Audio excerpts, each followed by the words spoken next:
嚟自巴西嘅綠島貴公子里安納度。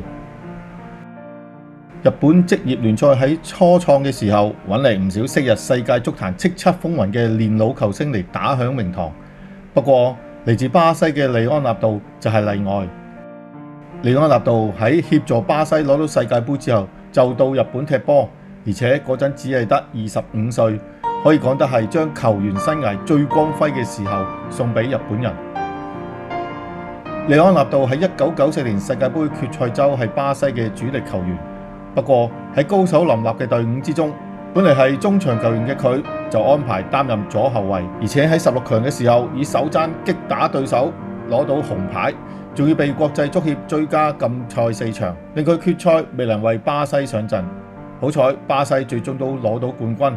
里安納度都有一定嘅功勞。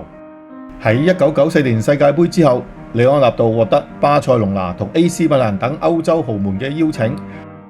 不過呢啲邀請都無法跟自己嘅偶像薛高相比。喺呢個綽號白比利嘅前巴西國腳邀請之下，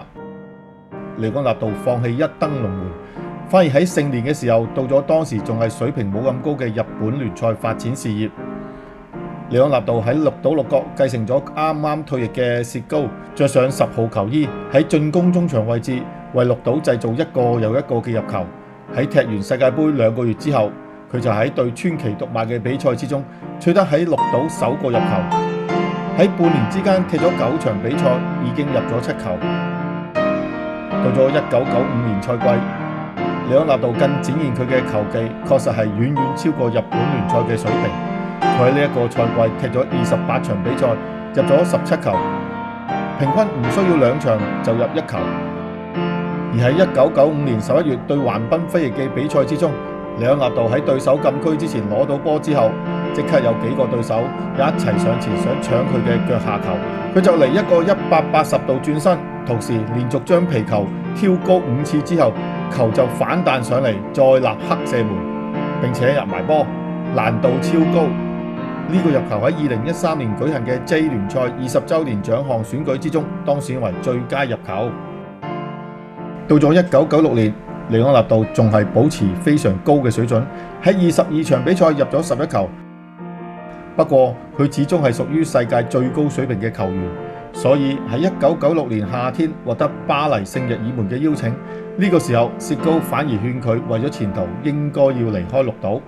偶像嘅建議又點能夠拒絕呢？因此佢喺1996年夏天離開日本到咗歐洲，並代表巴西出戰1998年世界盃決賽周，直到2003年先結束球員生涯。喺1999年嘅時候，佢同意大利名將巴治奧一齊返到日本，以特邀球員身份出戰明星賽。呢名俊朗嘅王子再一次以球技折服日本人。